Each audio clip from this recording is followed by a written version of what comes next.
반갑습니다. 나왔습니다, 발달. 우리가 지난 시간에는 3장을 증거를 받았습니다. Үгсийчил дээр бид нэр 3 дугаар бүлгийг үзэж дууссан. 3장을 통해서 하나님께서 에스겔을 이스라엘 족속의 파수꾼으로 세우셨다고 그랬어요. 3 дугаар бүлэг дээр юунд тухай үзсэн бэ гэхээр Бурхан Эсгэлийг Израилийн дунд харуул болгонд томилсон гэдэг тухай үзсэн. 파수꾼의 사명은 하나님의 말씀을 듣고 그 자기 백성들을 깨우치는 것이 제일의 사명이라고 그랬습니다. Харуул хүний энэ тэргүүний үүрэг даалгавар бол юу вэ гэхээр Бурханы дуу хоолойг сонсож тэгээд тэр дуу хоолойг ард түмэнд мөн дамжуулж ард түмнийг сэрэх явдал юм аа. 그 사명을 감당하지 못하면 그 책임을 하나님께서 에스겔에게서 찾겠다라고 묻겠다라고 이렇게 말씀하셨습니다. Хэрвээ тэр үүрэг даалгавраа биелүүлэхгүй байх юм бол биелүүлж чадахгүй байвал түүний хариуцлагыг Эскелээс асуух болно. Эскелтэй хариуцлага тооцох болно гэж хэлсэн. 그 사명을 온전히 감당하기 위해서 주의 종들은 먼저 하나님의 말씀을 받아 먹어야 합니다. Тэр үүрэг даалгавраа биелүүлэхийн тулд Бурхны ажилчид бол эхлээд өөрсдөө Бурхны үгийг хүлээн авч идэх хэрэгтэй. 우리가 하나님의 말씀을 사모할 때 하나님께서는 우리에게 감동 주시고 깨닫게 하시고 알게 하셔서 그 말씀들을 능히 감당할 수 있도록 전할 수 있도록 은혜를 베풀어 주십니다. Бид нэр хэрэг Бурхны үгийг хүсэмжилсэн сэтгэлтэй байх юм бол Бурхан өөрөө ариун сүнсээр дамжуулан бидний зүрх сэтгэлийг хөдөлгөж бас ухааруулж ойлгуулж мэдүүлж өгдөг. Тэгээд тийгүү бид нэр тэр үгийн үйлчлэлээ итгэмжтэйгээр хийж чадах болно. 전할 때 두려워하지 말 것을 하나님께서는 강조하십니다. Бас үгийг дамжуулахдаа айхгүй байхыг, зоригтой байхыг Бурхан бас захиж хэлсэн.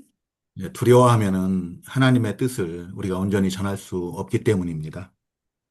Яг гэвэл айхал юм бол бид нар Бурхны тэр хүсэл зорилгыг яг бүрэн гүйцэд дамжуулж чадахгүй учраас 하나님께서 우리의 마음을 더욱더 담대하게 하실 줄로 믿고 담대하게 그 말씀을 그대로 가감없이 전해야 됩니다. Бурхан өөрөө бидний зүрх сэтгэлд тэр эр зоригийг өгнө гэж итгээд тэгээд эзний үгийг зоригтойгоор дамжуулах хэрэгтэй. 파수꾼으로 세우신 하나님께서 에스겔을 광야로 이렇게 인도하셨다고 그랬어요. За Дискалиг гинхүү харуулаар томилсны дараа Бурхан түүнийг цөл рүү хээр тал руу дагуулж аваачсан гэж бичсэн байгаа. 광야는 하나님께서 하나님의 종들, 하나님의 백성들을 훈련시키는 그런 곳입니다. Цөл тал газар гэдэг бол Бурхан өөрийнхөө ард түмнийг дасгалжуулдаг газар. 하나님께서는 그곳에서 우리들을 만나 주십니다. Тэнд Бурхан бидэнтэй уулзаж өгдөг. 하나님께서 우리를 광야로 인도하실 때 낙심하지 마시고 그곳에서 하나님 바라보고 의지함으로 하나님과 만나야 돼요. Тэгээ хэрвээ бид нарыг Бурхан тэр цөл рүү удирдах юм бол сэтгэлээр уналгүй, шантарч цөхрөлгүйгээр харин эзэн Бурханы нүрийг хайн эрэлхийлж эзэн Бурхантайгаа уулзах хэрэгтэй. 또 하나님은 우리가 흔히 생각하기를 크고 호화로운 곳, 그런 곳에 계신다라고 생각하기 쉽지만 하나님은 그런 광야와 같은 곳에 계시다라는 것을 우리가 꼭 알았으면 좋겠습니다. Бас хүмүүс бид нар бодохдоо Бурханыг их л одоо гоё сайхан сүр жавхлантай тийм газар байдаг гэж бодод байдаг. Гэтэл Бурхан ихэнх тохиолдолд бидэнтэй тийм газар биш харин говьцөл мэт тийм газар уулздаг.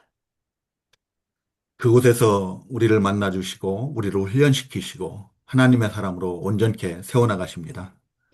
Тийм говьцөлд бид нартай уулзаж бид нарыг дасгалжуулан бэлдээж бид нарыг өөрийнхөө зарц өөрийнхөө ажилчин болгон бэлтгэдэг. 그리고 에스겔을 또 이렇게 말을 못하게 하셨다라고 했어요. За бас 3 дахь бүлэг дээр Эзекиэлийг бурхан ярьж чадахгүй болгосон, хэлгүй болгосон гэсэн. 아무리 뭐 말을 해도 잘 듣지를 않기 때문에 하나님께서 7년 동안이나 말을 못하게 하셨다고 했어요. Тэгээ бурхан түүнийг 7 жилийн турш хэлэхгүй буюу ярьж чадахгүй болгосон. 그러나 그 중간중간에 또 하나님께서 필요할 때는 입을 열어서 말을 하게 하신다고 그랬어요. Гэхдээ 7 жилийн турш бүр таг одоо чимээгүй, таг хэлгүй байсан биш. Бурхан тэр 7 жилийн хугацаанд хэрэгтэй үедээ түүнийг түр хугацаанд хэл оруулж өөрийнхөө хэлэх гэснийг хэлүүлээд тэгээд буцаагаад хэлгүй болгож ирсэн. 오늘날 우리에게도 하나님께서 특별히 감동을 주실 때가 있거든요. Тэгээ өнөөдөр ч гэсэн бурхан бидэнд онцгойлон тэр зүрх сэтгэлийг маань хөдөлгөх үе байдаг. 어, 그 깨달아 알게 하시고 감동 주실 때 우리는 그 말씀들을 가감 없이 전해야 돼요.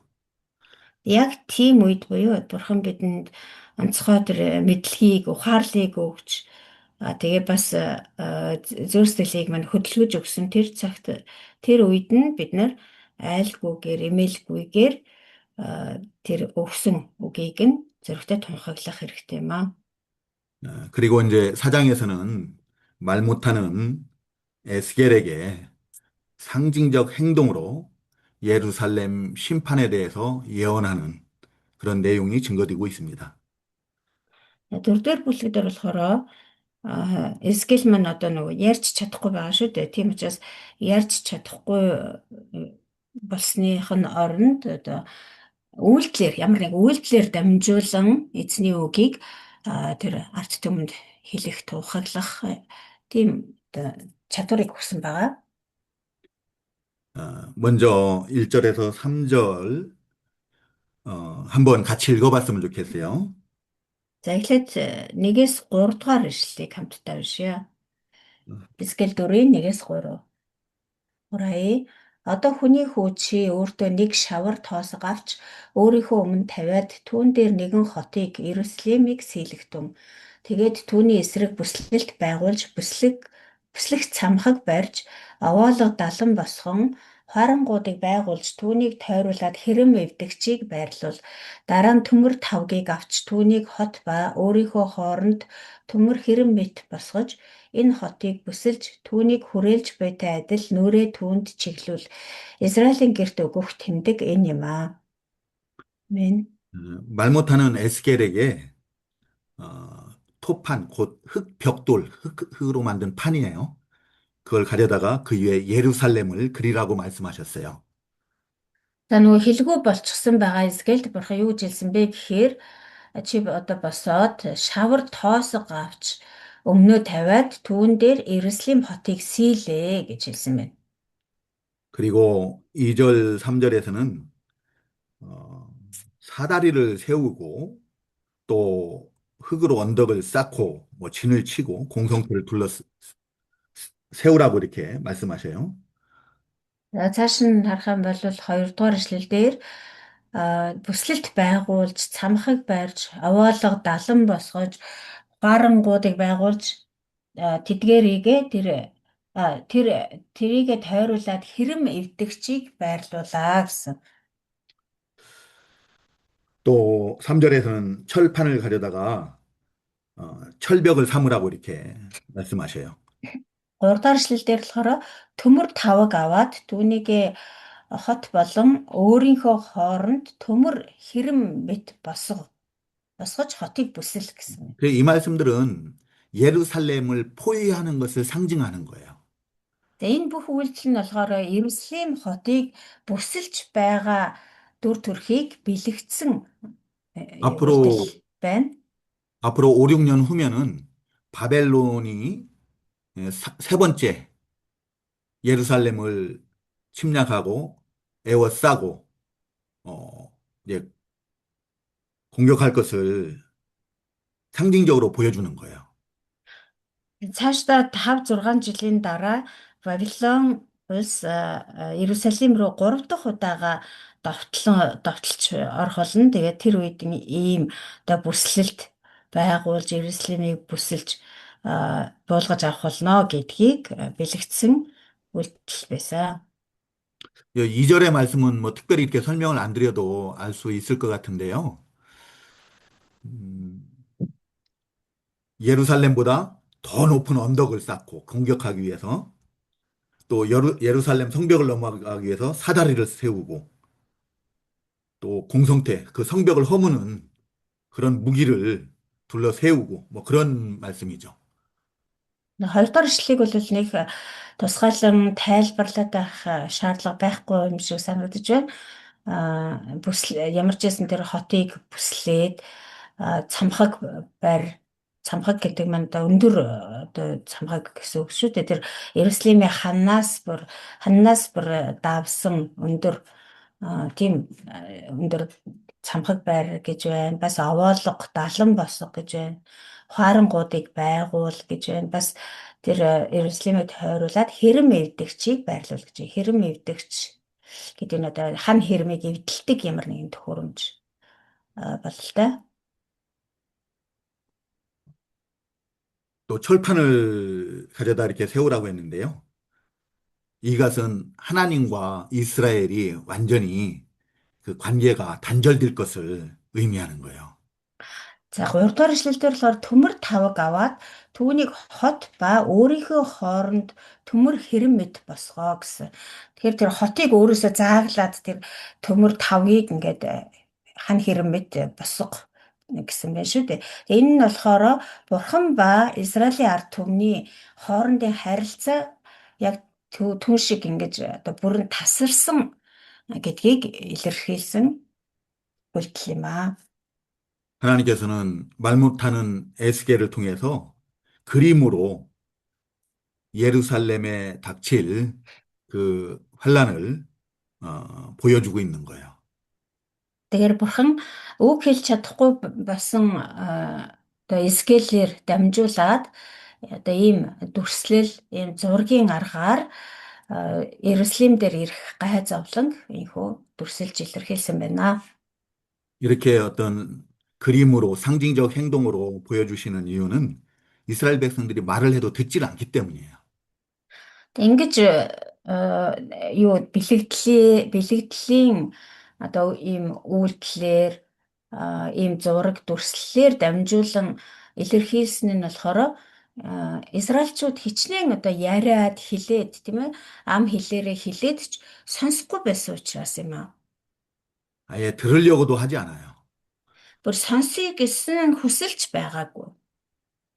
그래서 에스겔이 아예 말을 하지 않고 그림으로 이렇게 백성들의 관심을 끌고 하나님의 뜻을 전하기 위함이에요.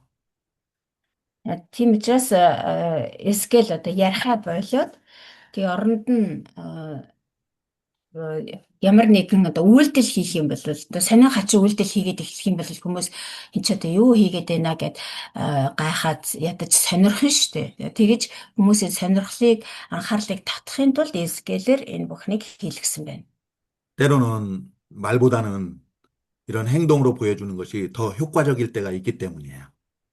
Тэгээ заримдаа амаараа хэлж ярьж ирснаас энэ мэт одоо үйлдэлээр хийж үзүүлэх нь илүү ашиг тустай 예, 두 ачаал бол 번째, 두 번째는 이제 4절에서 8절까지 두 번째 상징적 행동을 통해서 앞으로 될 일을 보여주십니다.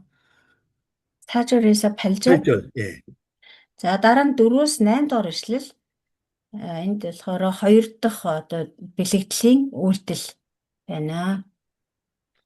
어, 먼저 이 4절, 8절에 보면은 에스겔을 움직일 수 없도록 결박을 하신다고 그래요. За 4-р ишлэл болон 8-р ишлэлийг харах юм бол Эскелийг хөдөлж чадахгүй болгож олсоор хүлсэн тухай өгүүлж байна.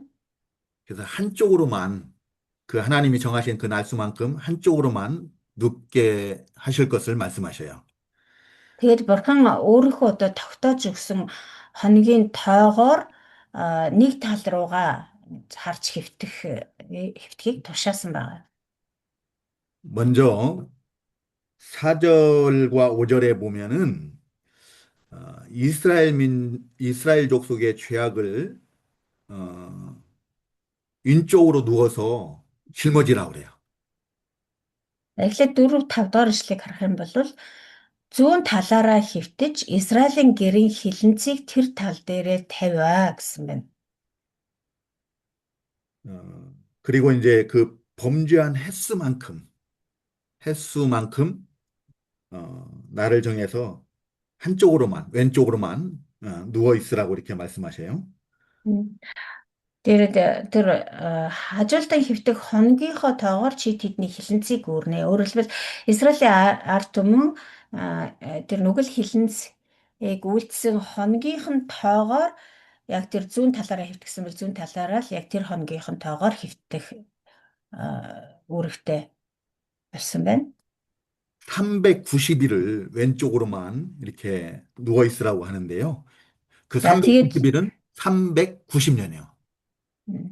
За тэгээд 39 хоног одоо нэг талаараа хэвтэх хэрэгтэй болсон.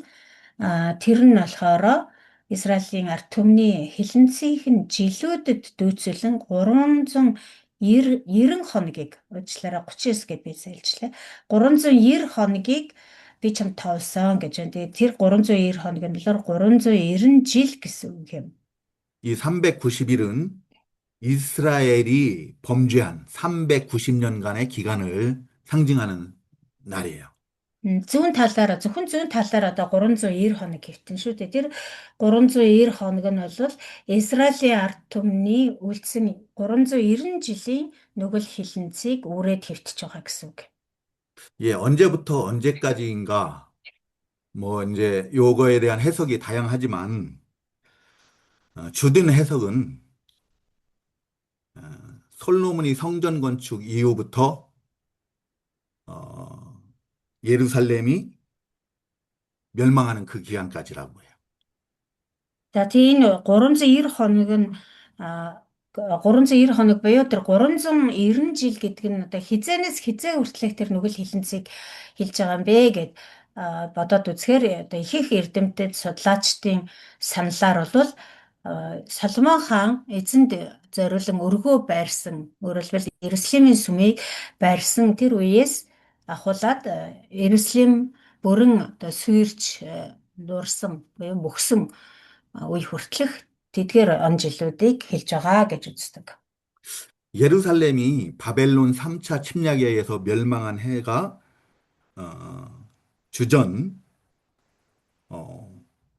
586년이거든요.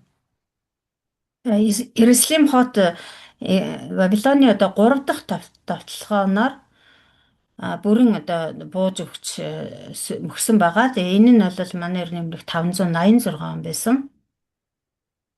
그 예루살렘의 멸망의 해인 주전 586년부터 역으로 계산하면, 거꾸로 이렇게 계산하면은, 거슬러 올라가면은 솔로몬이 성전 건축을 마쳤을 때예요.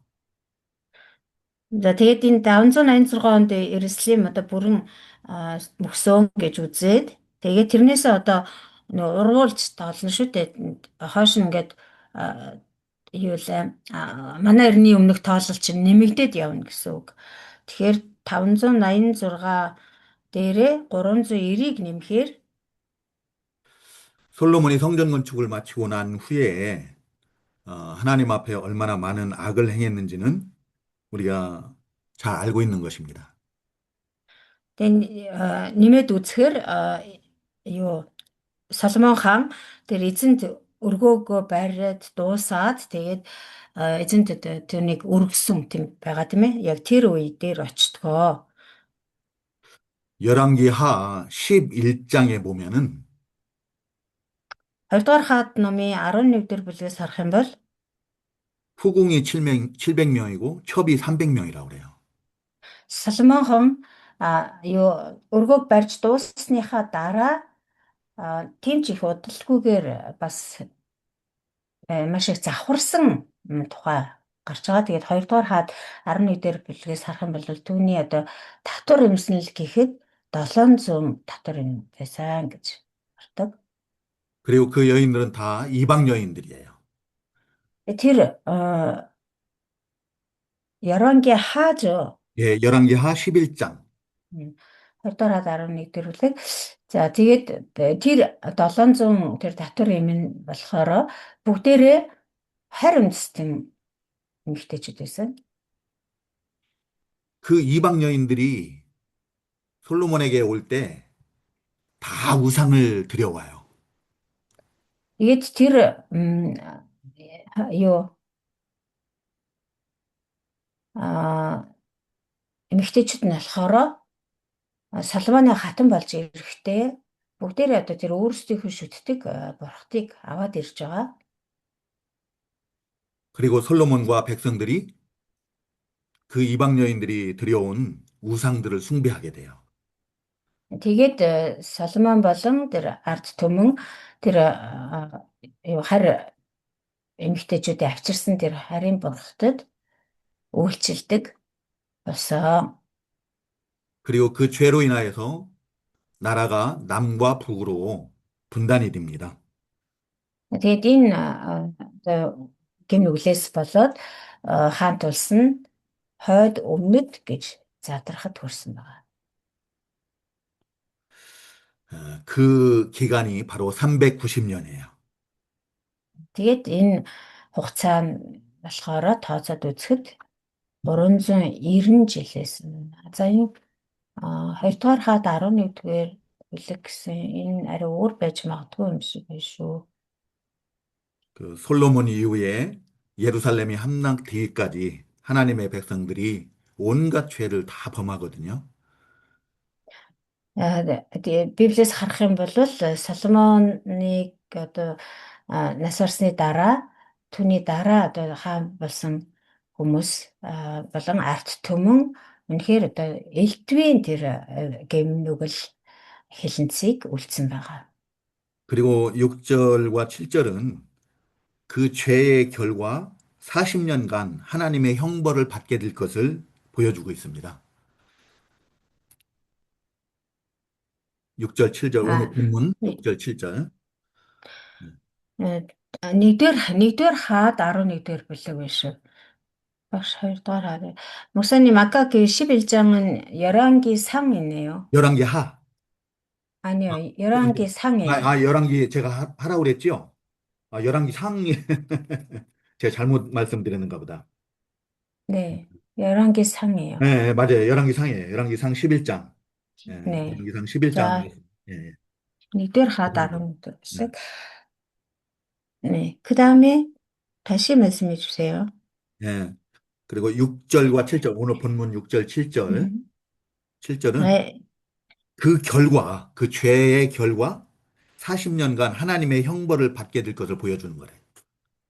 За дараа нь 6 7-дугаар ишлэл болохоор 40 жилийн турш бурхны одоо тэр шийтгэлийг бүртгэх болно, амсах болно гэдгийг илэрхийлсэн үйлдэл байгаа. 해석하시는 분들에 따라서 앞에 390일을 북이스라엘의 죄로 이렇게 설명을 하고 또 6절의 40일은 유다 족속의 죄악의 기간이라고 이렇게 주장하는 분들도 있어요. Тэгээд эрдэмтэд одоо нөгөө тайлбарлагчид тийм ээ тэр олон янзын тийм тайлбарууд ингэж хийсэн. Тэдгээрээс ингэж дурдах юм бол түрүү чи нөгөө 390 хоног хөвцсөн байгаа шүү дээ. Тэр нь болохоор 390 жилийн нүгэл хилэнцээ гэж хэлсэн. Тэгээд тэр нь ялангуяа одоо хойд Израилийн үлдсэн гэм нүглийн төлөө 390 жил юм аа. 390 хоног юм аа гэж ингэж үзээд одоо гарч байгаа энэ 40 хоног нь болохоор 40 жил гэсэн тийм ээ. Энэ нь болохоор Юда гийнхний үлдсэн гэм нүглийн төлөө 40 хоног гэж ингэж тайлбарладаг хүмүүс байдаг. 그러한 해석도 틀린 것이 아니거든요. За энэ тайлбарыг ч гэсэн бид нар бас буруу гэж үзэж болохгүй. 근데 이제 저는 그보다는 그 390일은 이스라엘 족속의 죄악의 기간으로 이렇게 보고 또 뒤에 40일은 그 죄의 결과로 받은 하나님의 징계의 기간으로 이렇게 보고 있습니다. Гэхдээ би бол заавал тэгж одоо үзэхийг хүсдэггүй. Ямар ч байсан энэ 300 угсаа нэм 다시 말씀해 주실래요? 앞에 390일은 네. 이스라엘 전체의 음. 범죄의 기간으로 이렇게 보고요. 네. 뒤에 6절에 나오는 40일은 그 죄의 결과 음. 하나님의 징계를 받은 그 음. 형벌의 기간으로 보는 거야. Мгм. Би болохоор тэгэж одоо хойд Израиль өмнөд Юда гэж ингэж салгах биш харин эхний одоо 390 хоног нь бол нийт Израилийн ард түмний үйлцэн гэм нүглийн одоо хугацаа 40 хоног гэдэг нь болохоор 40 жил гэдэг нь болохоор тэр үйлцэн гэм нүглийнхээ төлөө Бурхны шийтгэлийг амсах хугацаа гэж тайлбарлахыг хүсэж байна. 이제 이 40년은 예루살렘이 이 죄의 결과로 함락이죠. 함락된 때가 주전 586년이에요.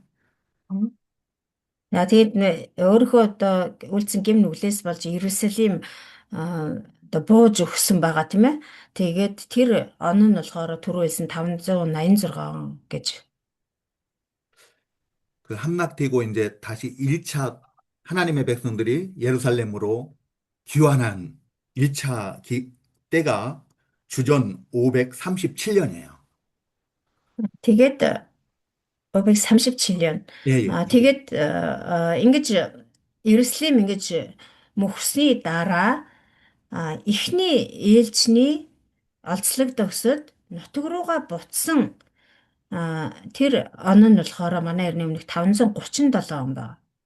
그 기간이 이제 거의 50년에 가까운데요. 40년이 넘고 50년에 가까운데 계략적으로 이제 40년으로 보는 거예요.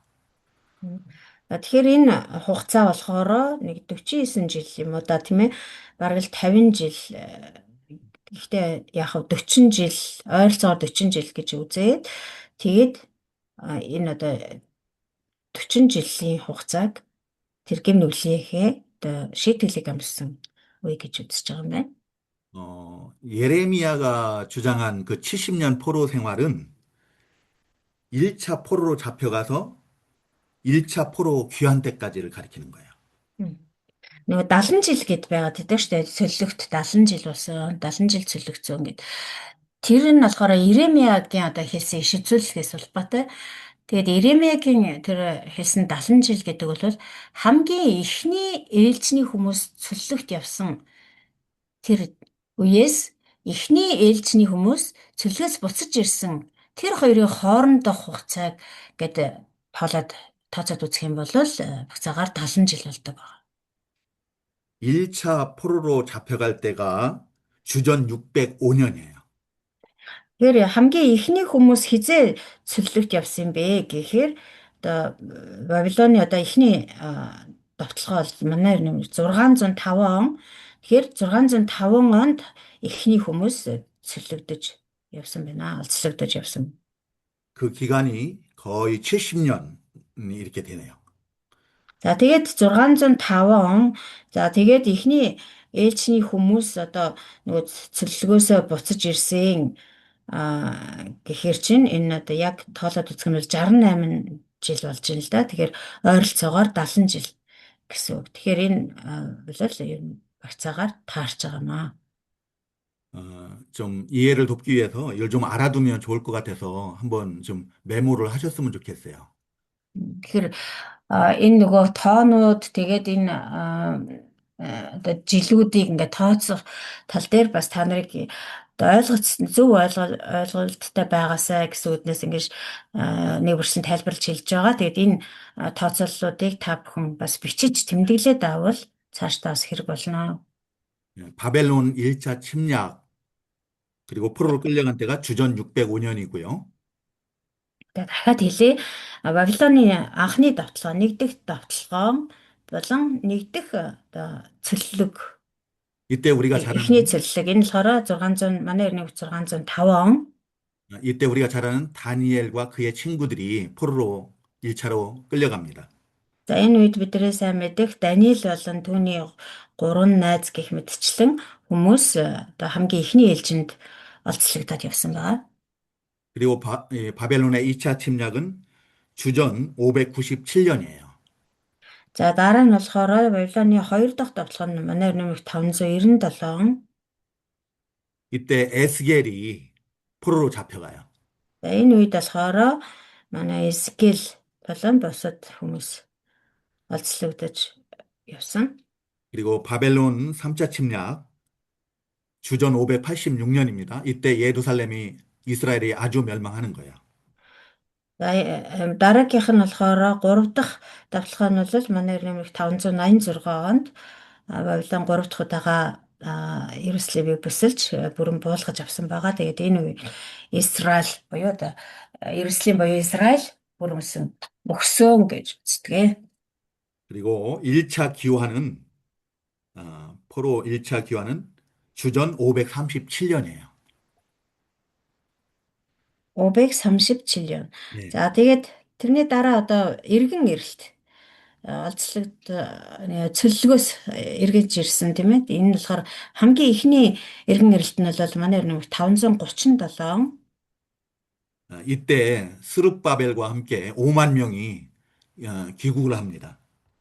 За энэ үед болохоор Зерубабелээр тэргүүлсэн 50,000 хүн ихний ээлжинд нутагтаа буцаж ирсэн. 그리고 제2차 기화는 458년이에요. 주전 458년. За дараагийн 2 дахь ээлжний хүмүүс хэзээ ирсэн бэ гэхээр 458. 이때 에스라 선지자와 함께 1,800명이 귀환을 해요. За энэ үед болохоор Израильтай хамт 1800 хүн эргэж ирсэн байна. 그리고 3차 포로 귀환은 주전 444년이에요. За 3 дахь нь болохоор манай нэмнэх 444. 그때 이 느헤미야가 이제 귀환을 하는 거예요. 443라고 해서 네, 4. 44. 네. За 444 онд болохоор Нехемия тэргүүтэй хүмүүс ирсэн байна. 자, 이제 오늘 이 본문으로 다시 본문을 설명하도록 하겠습니다. За эргээд Эскел номер гараа. 어, 우리가 이 출애굽 때 보면은 그 민수기 14장 거기에 보면 12정탐군이 정탐한 후에 40일 동안 정탐한 후에 돌아와서 보고를 하죠. Египтээс гарсны дараах үеийг харах юм бол ялангуяа тооллого номон дээр 14장 민수기 14장. тооллого 14 дугаар бүлэг дээрс харах юм бол 10 туршуулууд тийм ээ юу Канаан нутгийг тамтахаар явдаг. Тэгээд 40 хоногийн дараа 40 хоногийн турш одоо туршиж тамдаад ирсэн. 근데 그 보고를 들은 이스라엘 백성들이 원망하고 불평하고 반역을 합니다. За гэтэл тэдний одоо нөгөө тайлан тийм ээ илтгэлийг сонсоод арт түмэн гомдлож бухимдаж ирсэн байгаа. 그 죄로 인하여서 정탐한 기간 40일을 하루를 1년으로 계산해서 40년간을 이스라엘 백성들이 광야에서 유리하게 해요.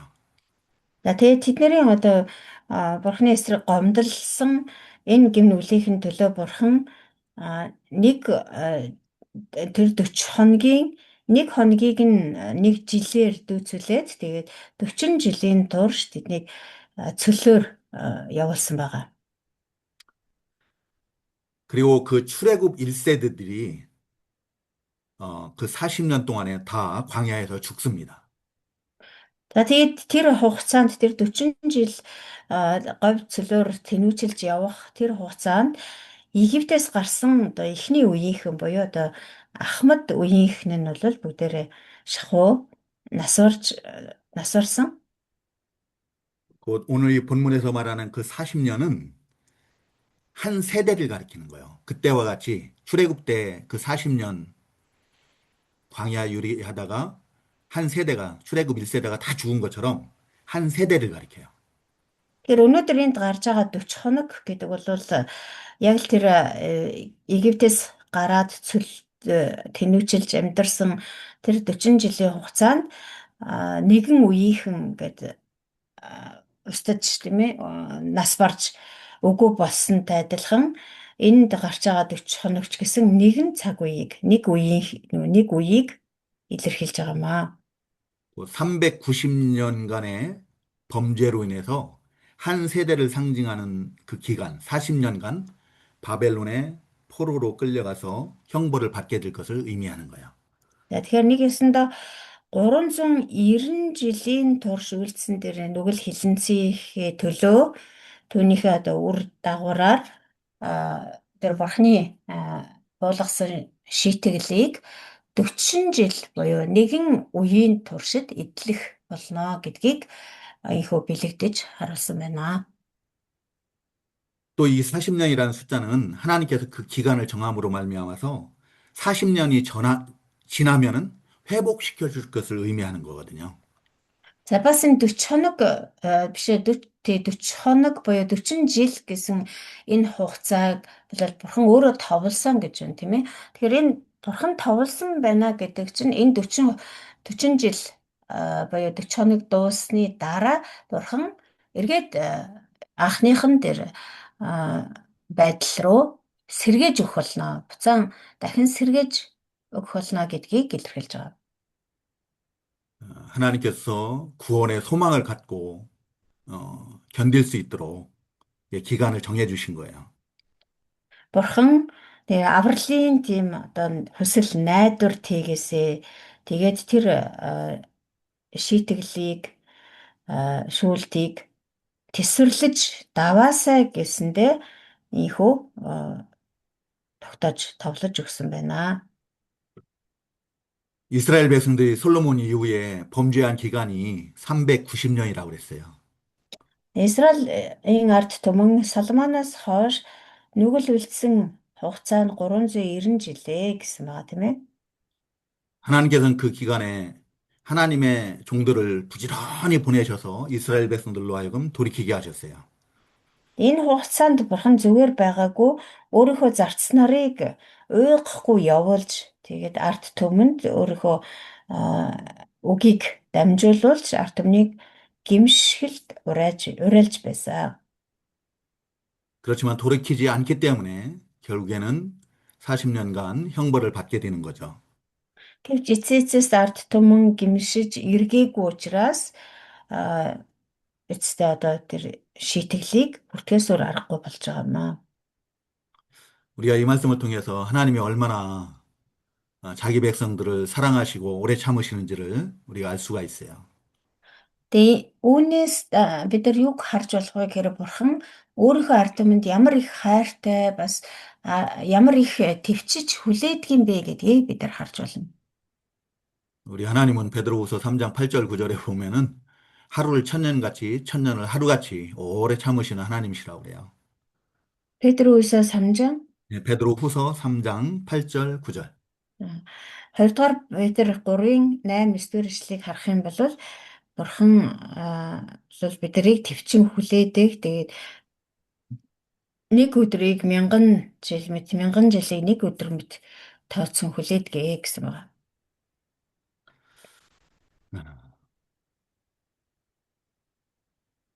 또 이제 이 9절, 9절에서 17절까지 앞으로 있을 기근에 대해서 상징적 행동을 통해서 보여주고 있습니다. За цааш нь явъя. 9-17 дугаар эшлэл хүртэл болохоор цаашдаа тохиолдох ган гачиг үлсгэлэнгийн тухай өгүүлсэн байна. 9절에 보면은 밀과 보리와 콩과 팥과 같은 그런 곡식 6가지를 섞어가지고 빵을 만들라고 이렇게 말씀하셔요. Өсвөр ишлээс харах юм бол буудаа, арвай, вандуй, зармаг, хар будаа, хүч будааг авч тэдгээрээр тэдгээрийг холиод талах хий гэсэн байна. 이렇게 여러 가지 곡식을 섞어가지고 빵을 만들려고 하는 이유는 지금 기근이 심하고 곡식들이 다 고갈되었음을 의미하는 거야. Тэгэхээр эндээс харах юм бол 6 төрлийн үр тариа байна тийм ээ. Ийм олон янзын үр тариаг хольж талах барина гэдэг нь юуг илэрхийлж байна гэхээр энэ ган гачиг бол энэ өлсгөлэн бол бүр газар аваад бүр эцэстээ тулаад тэгээд ямар ч төрлийн тэр үр тариа тийм хангалттай байхгүй байсан учраас байгаа бүгдийг нь хооронд нь холиодчихвол идэ гэсэн ийм санаа юм. 그리고 이 390일은 여기서 말하는 390일은 바벨론에 의해서 3차 침략에 의해서 포위된 예루살렘이 포위된 그 기간을 가리키는 겁니다.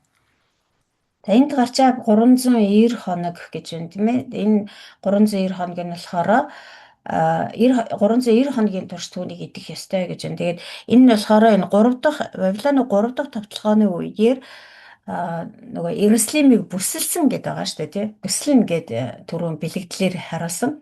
Тэр бүслэлтийн хугацааг илэрхийлж байгаа маа 390 хоног. 그리고 그 빵을 만들어서 그 음식을 하루에 20세개씩 나누어서 먹으라고 그래요. 때를 따라서 나눠 먹으라. 10 дугаар эшлэл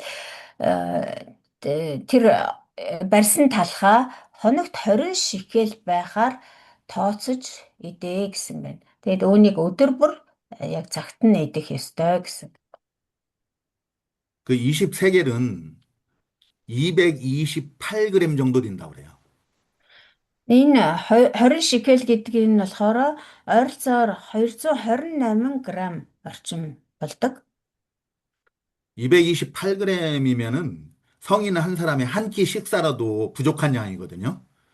Тэр 228 грамм гэдэг бол одоо нас бий төрсэн одоо эрчүүдээр бодох юм бол одоо нэг удаагийн хоолж болж чадхааргүй хэмжээ байгааз. 그걸 나누어서 하루 여러 끼로 나누어서 먹으라는 거예요. Тэр энэ нь болохоор хоногийн хоол нь шүү дээ. Хоногт 20 шикел гэж байна. Тэгэхээр энэ одоо 228 грамм энэ талхаа тэр хоногтоо одоо хэрэв 3 удаа хоол иддэг гэж үзэх юм бол 3 хувааж иднэ гэсэн үг. 한 끼 식사로도 부족한 양인데 그것을 하루에 식사량으로 하라는 거죠. 그만큼 지금 기근이 심하다는 얘기예요. Энэ 20 шикел буюу 228 грамм талах чинь одоо нэг удаагийн ч хоол болж чадхааргүй тийм хэмжээний одоо хүнс байна. Гэтэл түүнийг бүр өдөрт энэ нь бол бүр хоногийнх нь хоол. Тэгээд тэрийг өдөрт одоо 3 хувааж юм уу 4 хувааж одоо идэх ёстой гэж байна. Тэр эндээс үзэх юм бол тэр өлсгөлэн бол үнэхээр аимшигтай байсан байна. Аимшигтай хэмжээнд тулсан байсан байна гэдгийг харж болохоор байна. 11절에서는 물도 음식물뿐만 아니라 이제 물까지도 6분의 1 흰씩 되어서 때를 따라서 마시라고 이렇게 증거하고 있습니다. 11-р эшлэлдэр ч гэсэн ух ус чинь хэмжээгээрээ хийний 6-ны 1 байна. Чи үнийг өдөр бүр цагтаа уух ёстой. Бас л нөгөө нэг өдрийн хоногийнх нь одоо уух усны хэмжээ нь хийний 6-ны 1% гэж байна. Тэрийгээ бас өдөртөө одоо хуваагаад уух ёстой гэж байна. 6분의 1 흰은 0.6리터에 해당한다고 해요. Энэ хийний 6-ны 1 гэдэг нь болохоор тэг 10.6 литр буюу 600 мг ус гэсэн үг. 우리 성인 한 사람이 하루 마시는 물의 양이 보통 2리터 정도가 필요하다고 합니다. Одоо нас бий төрсэн эрэгтэй хүний өдөрт уух усны хэмжээ бол ерөнхийдөө 2 литр орчим гэж тооцдог. 하루 필요량의 3분의 1도 되지 않는 그 양을 가지고 하루를 나누어 마셔야 되는 거예요. Гэтэл 600 мг гэдэг чинь өдөрт уух хэрэгцээтэй усных нь одоо 30% ч хүрэхгүй байна тийм ээ. Тэгэхээр ийм бага усыг хоногтоо хэрэглэх ёстой. 또 12절에서는 인분으로 떡을 구우라고 이렇게 빵을 구우라고 말하는 것을 볼 수가 있습니다. За 12 дугаар эслэгийг харах юм бол бас хүний баасаар бин шарж идэ гэсэн байна. 이것은 연료로 쓸 땔감도 부족하다는 것을 의미하는 거거든요. Энэ нь болохоор гэхээр тэр одоо бингээ болгоход чинь нөгөө түлш хэрэгтэй шүү дээ. Тэгээ түлш хүртэл ингээ байхгүй болсон. Тэгээд хүний баасыг түлш болгож тэр одоо манайхан аргалыг түлш болгодог шиг хүний баасыг түлш болгож тэр юу яа хоолой болгож бингээ болгож идэ гэсэн. 양이나 소, 말과 같은 그런 가축들의 배설물을 모아서 말렸다가 그것으로 땔감으로 사용하는 경우는 있지만 역겨운 인분으로 땔감을 사용하는 경우는 없어요. Тэгээ ер нь бол яг юу амтны баас ялгац тийм ээ одоо манайхан шиг аргал хомоол одоо хоргол ч юм уу одоо тийм төлсийг болол хэрглэж болдог тийм тохиолдлууд бол байгаа. Гэтэл хүний баасыг төлс болгож хэрэгэлдэг тохиолдол бол ер нь байхгүй. 예, 지금 그러니까 이제 가축까지도 다 잡아먹고 이제 없는 그런 상태를 가리키는 것 같아요. Тэгэхээр одоо хүний баасыг төлс болгож хэрэглэнэ гэдэг чинь одоо малгүй болцсон, мал амтангүй болчихсон, мал амтнаа хүртэл бүгдийг нь хороогоод одоо алаад идээд уугаад дуусчихсан. Тийм болохоор нөө мал амтны баас ч болтоход байгаад эцэстээ одоо хүний баасыг төлс болгож байгаа гэсэн үг ээ. 인분은 부정한 것이죠. 그래서 인분은 반드시 진영 밖에 처리하게 했어요.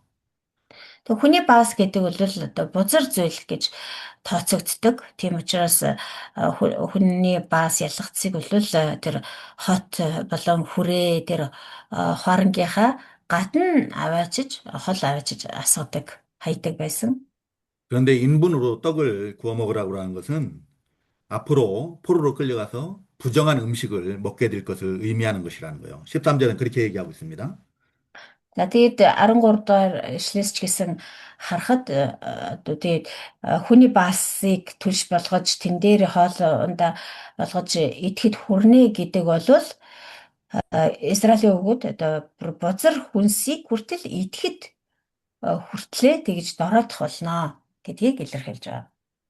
실제로 이 포로로 끌려갔던 다니엘과 그의 친구들이 그 하나님께서 금하신 그 부정한 음식들을 먹게 돼야 되는 그런 것을 우리가 볼 수가 있죠.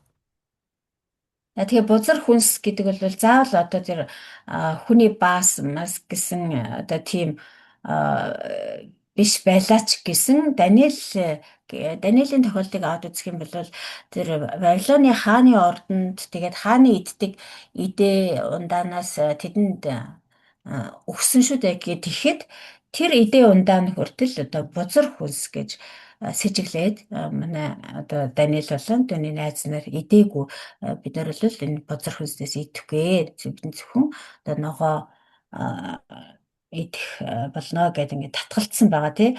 Энийг одоо тийм одоо юу харь үндэсний тэр бузар хүнсийг хүртэл идэхэд хүрэх болно гэдгийг илэрхийлж байгаа. 그때 다니엘과 세 친구는 뜻을 정하고 그 왕의 진미, 자신들을 더럽히는 그 왕의 진미들을 먹지 않기로 뜻을 정하고 거부하는 것을 볼 수가 있어요. Даниэл болон түүний нөхөд болохоор зүрхэндээ хатуу шийдэж хааны тэр идэ унда буюу тэр бузар хүнснээс идэхээс татгалцсан байгаа. 오늘 본문 14절에서 에스겔도 그 다니엘처럼 그 떡을 인분으로 구워서 그 먹는 그런 부정한 떡을 먹지 않겠다라고 이렇게 하나님께 읍소하는 것을 볼 수가 있어요. 14 дэх эшлээс харах юм бол Израильч гэсэн Даниэлд адилхан тийм ээ бие минь хизээж бузартаагүй би залуу наснаас өнөөг хүртэл үхтэл юм уу сэглүүлж тасчулсан амтныг хизээж идэж байгаагүй мөн цэвэр болсон бах миний аманд ороогүй гэж одоо тэр нөгөө хүний баасаар хоолундаа болгож шаарч идэ гэж бузар идэ гэхэд нь бас ингэж татгалзаж байсан байна. 에스겔은 제사장 출신이라고 그랬어요. Дэсгэл бол нөгөө тахилч удамтай гэж бид нар мэдчихэж байгаа тийм ээ. 자기는 어려서부터 그런 부정한 것들은 먹지 않았다라고 하나님께 강력히 호소를 하는 거야. Тэгээ бурхан түүнийг одоо чи хүний басаар түлш хийгээд бин шарж идэ гэхэд нь би бол одоо хар нэлхаасаа ахуулаад өнөөдрийг хүртэл ерөөсөө тийм бузар идэ амдаа ортолж байсангүй гэж би бузарлж байсангүй гэж өмнөөс бурханы өмнөөс эсэргүүц илэрхийлсэн байна. 15절에 보면은 하나님께서 에스겔의 그 읍소를 들으시고 이제 이 쇠똥으로 인분을 대신하게 하신다라고 말씀하시는 것을 볼 수가 있습니다. За тэгсэн 15 дугаар эшлэл дээр сарах юм бол бурхан Эзекиэль дээр одоо эсэргүүцлийг нь хүлээж авсан байна. Тэгээд одоо хүний баасны оронд үхрийн аргал өгье юу. Тэгээд тэр аргалаар чи талхаа бэлдэж идэ гэсэн юм. 이를 통해서 우리가 알 수 있는 것은 하나님께서 이스라엘의 남은 자, 정결한 자들을 존중하는 것을 우리가 알 수가 있어요. Эндээс харахад бол бурхан Израилийн үлдгэсэд буюу одоо тэр итгэлээ сахин хамгаалж үлдсэн хүмүүсийг хүндэлж байгаа байдлыг харж байна. 하나님께서는 하나님의 뜻에 맞는 사람들, 그 한 사람의 기도를 들으시고 또 뜻을 돌이키기도 하신다라는 것을 우리가 알 수가 있습니다. Тэгээ бурхан үнэхээр бурханы тэр хүсэл таалалд нийцсэн бурханы хүсэл тааллын дагуу байдаг одоо ганц хүний ч гэсэн гуйлт хүсэлтийг сонсож өөрийнхөө тэр хүсэл зорилгоос бас эргэдэг, буцдаг гэдгийг бид эндээс харж байна. 하나님께서 찾으시는 자들, 하나님의 마음에 합한 자들이 누군가 하면은 우리가 에스겔서 9장 4절 한번 보시기 바랍니다. Тэгээ 에스겔서 бурханы байж байдаг бурханы зүрх сэтгэлд нийцсэн хүн гэж ямар хүнийг хэлэх вэ гэхээр бүгдээрээ Эсгэл намын 9-4-р ишлэгийг харъя. 거기에 보면 모든 가증한 일로 말미암아 탄식하며 우는 자가 나와요. Эсгэл 9-4-ийг харах юм бол энэ дотор үлдэгдэж буй хамаг жигшүүрээс болж санаа алдан ёолж буй хүмүүс гэж гарч байна. 하나님 보시기에 가증한 일들, 그런 걸로 인해서 분해하고 막 애통해하고 우는 자들, 탄식하는 이런 사람 한 사람을 우리 하나님은 기뻐하시고 그 사람들의 기도를 들으시고 또 하나님의 뜻을 돌이키기도 하신다라는 거예요. Үнэхээр бурхны мэлмид жигшүүртэй тэр зүйлсээс болж санаа алдаж, ёолж, шаналж, гашууддаг тийм хүмүүсийг эзэн бурхан таалдаг юм аа. 또 에스겔서 22장 30절을 한번 보시기 바랍니다. Яман Эсгэл 22-ын 30 дугаар ишлэгийг харъя. 거기 보면 이 땅을 위하여 성을 쌓으며 성 무너진 데를 막아서서 나로 하여금 멸하지 못하게 할 사람을 하나님께서 찾는다 그래요. Би энэ нутгийг устгахгүй тулд энэ нутгийн төлөө миний өмнө цоорхойд зогсож хэрмийг барих хүнийг дундаас нь хайсан боловч ганцыг ч олсонгүй. 그런 사람 한 사람을 하나님께서는 기뻐하시는 거예요. Бурхан ганц тийм хүн байхад л тааллд нь эцдэгэ гэж хэлсэн байна.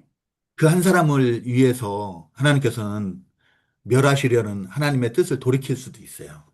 Тэр ганц хүнийг олох юм бол тэр ганц хүн байж явах юм бол тэр ганц хүний төлөөжөлтөөгөө бурхан өөрийнхөө тэр шийтгэх гэжсэн төлөвлөгөөгөө өөрчилж чаддаг бурхан юм аа. 이렇게 하나님의 마음에 합한 정결한 자들의 기도를 우리 하나님께서는 존중하신다. Тэр ийм бурханы зүрх сэтгэлд нийцдэг цэвэр ариун хүмүүсийн залбирлыг бурхан хүндэтгдэг байх нэ. 그리고 이제 16절, 17절에서는 범죄한 이스라엘이 양식이 떨어지고 물이 떨어지고 결국에는 근심하고 떨고 그러다가 망하게 될 것을 말씀하고 계셔요. Тэр гэм нүгэл үлдсэн Израилийн ард түмэн эцээцэст хоол хүнсгүй өлсөж цангаж байгаад тэгээд эцэстээ турж өөхөх турж эцэх болно гэж хэлсэн байна. 이스라엘 백성들이 하나님을 거역해서 범죄한 이유가 뭘까요? Израилийн ард түмэн Бурхныг эсэргүүцэж гэм нүгэл үлдэх болсон шалтгаан нь ер нь юу юм бол? 그들이 원하는 것이 나라가 망하는 것이고 또 완전히 다 뭐 비참한 삶을 살고 먹을 것이 없고 줄이고 뭐 그런 것이었을까요? Тэр ард түмэн хүсэхдээ одоо тэр ард улс орон сүрээсээ өөрсдөө тэр ган гачиг өсгөлөнд нэрвдээсээ тэгээд идэх хоолгүй болж өөрсдөө өлбөрч үхээсэй гэж тэр хүсэжсэн болов. 그것을 원해가지고 하나님을 거역하지는 않았을 거예요. Тэгээд тийм юмыг хүссэндээ бурхныг эсэргүүцээгүй байхаа. 오히려 그들이 하나님의 뜻을 거역한 이유는 자신들이 잘 먹고 잘 살려고 그런 거거든요. Харин ч эсэргээрээ тэд нэр сайн идэж сайхан амьдрах гэж тийм элбэг дэлбэг хангалуун амьдрах гэж хүссэндээ бурхныг эсэргүүцсэн байна. 자기들의 욕심대로 좀 더 편하게 살고, 좀 더 부해지고, 좀 더 높아지고, 부귀영화를 누리고 싶어서 하나님을 거역했던 거거든요. Яг өөрсдийнхөө шунаж байгаа тэр шунлынхаа дагуу баяжиж элбэг хангалуун амьдарч идэж ууж сайхан амьдарч нэр төрийг олж өргөмжлөгдөж тэгж одоо өндөрт гарах гэж бурхны хүслийг эсэргүүцсэн. Гэхдээ 그런데, эцэстээ 그런데 그 결과는 오히려 더욱더 참혹한 것뿐이었어요. гэхдээ харамсалтай нь тэдний төгсгөлийг харах юм бол үнэхээр эмгэнэлтэй төгссөн байгаа.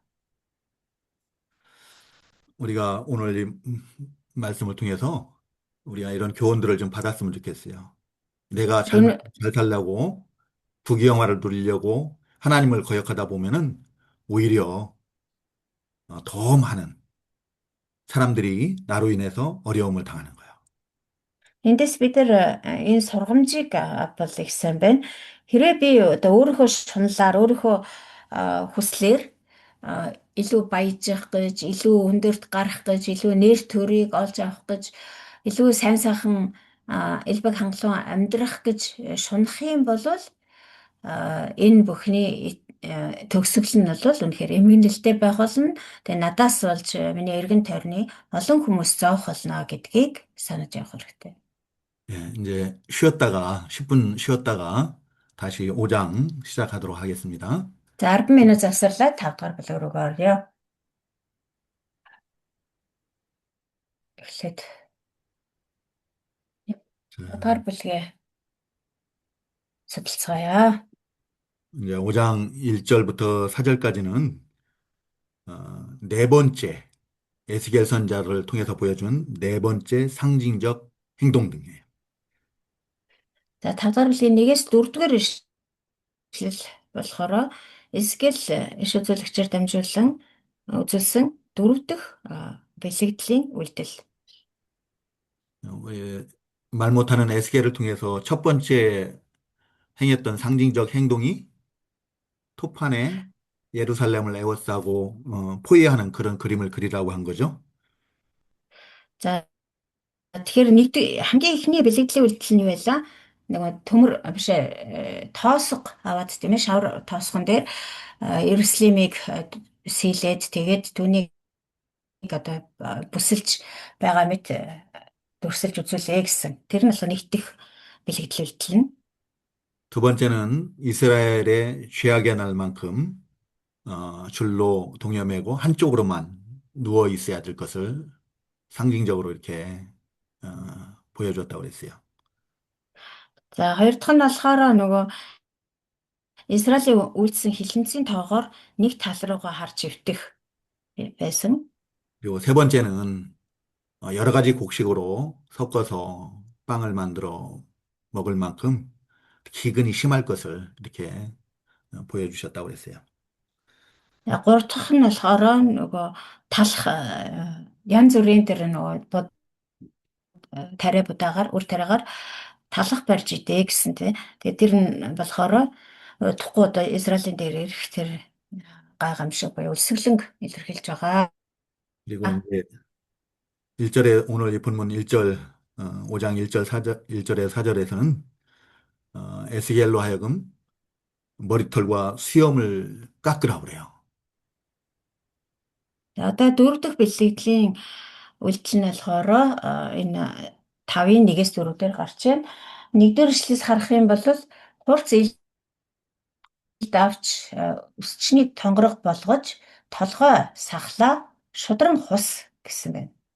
그리고 그것을 깎은 것을 저울에 달아서 3등분해서 3분의 1은 불사르고 3분의 1은 칼로 치고 3분의 1은 바람에 예, 흩으라고 이렇게 말씀하십니다. За, дараа нь дэнс авч тийм ээ одоо жигнүр гэсэн үг тийм дэнс аваад үсээ дэнсэлж хуваа гэсэн байна. Тэгээд 3-1-ийг нь хотын дунд галт шатаа 3-1-ийг нь авч хотын эргэн тойронд элдээр цавч үлдсэн 3-1-ийг нь салхинд хийсгээ гэсэн байна.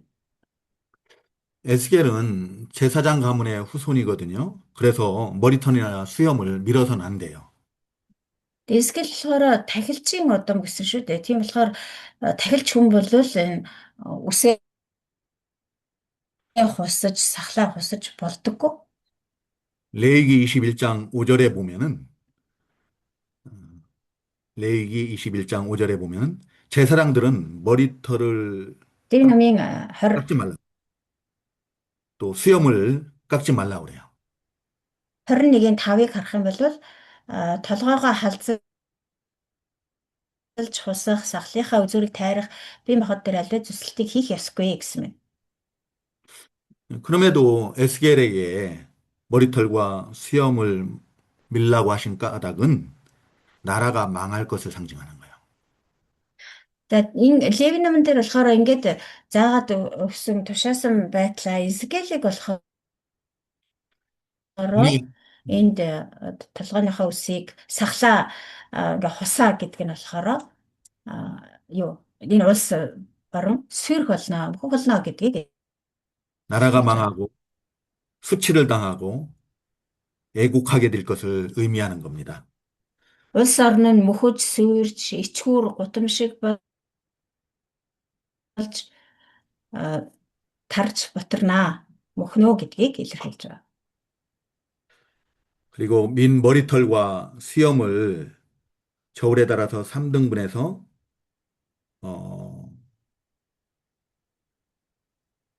그 예루살렘 성읍을 에워싸는 날이 차거든.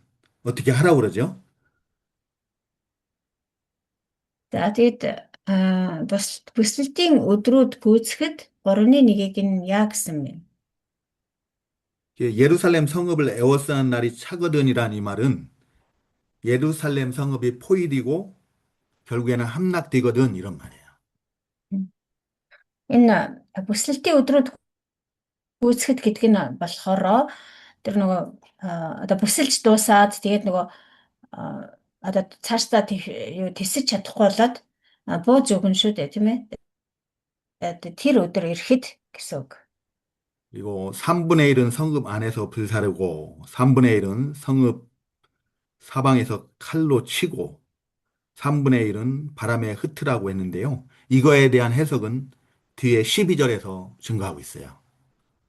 Тэгээд нөгөө үсээ жинлэж хуваагаад тэгээд 3-1-ийг нь хотын дунд галт шатаагаад 3-1-ийг нь хотын эргэн тойронд элдээр цавчин үлдсэн 3-1-ийг нь салхинд хийсгээ гэсэн ба. Тэгээд энэ тухай тайлбар нь болохоор 12 дугаар ишлэл дээр гарч байгаа.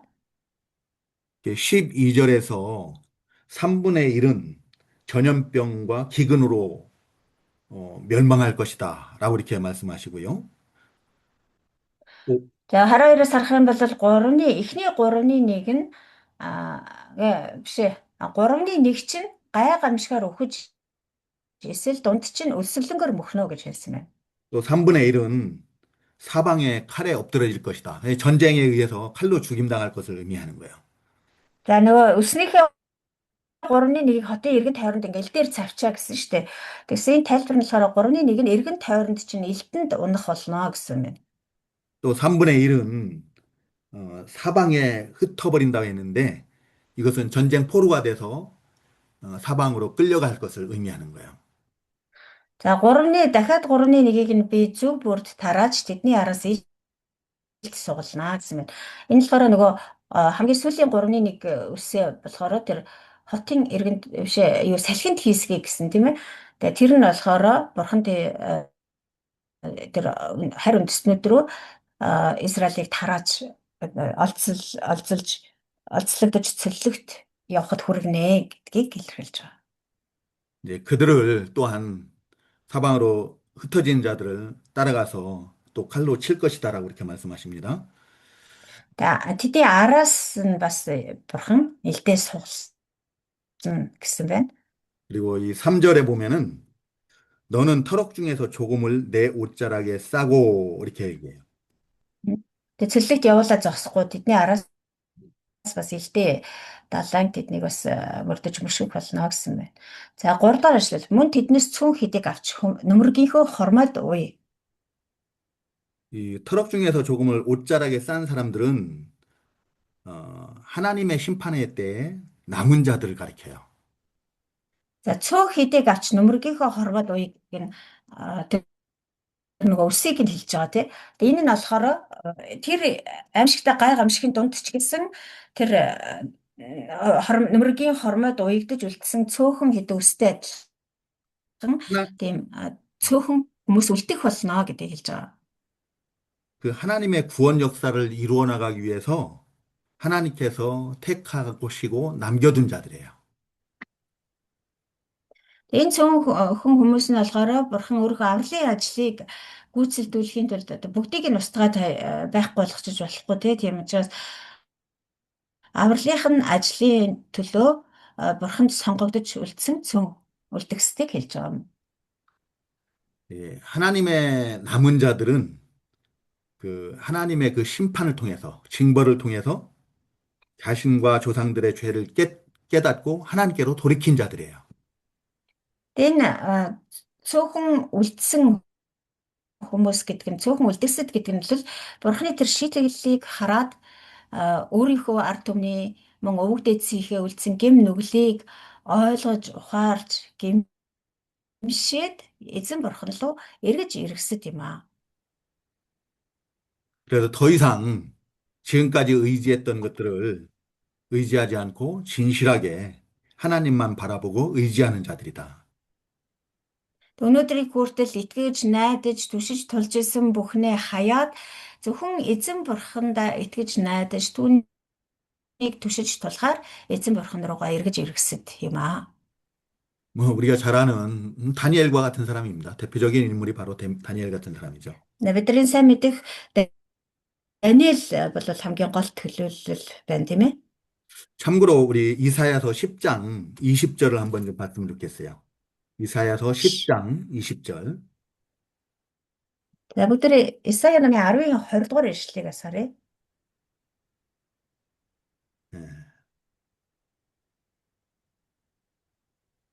20절과 21절 한번 같이 읽어볼까요?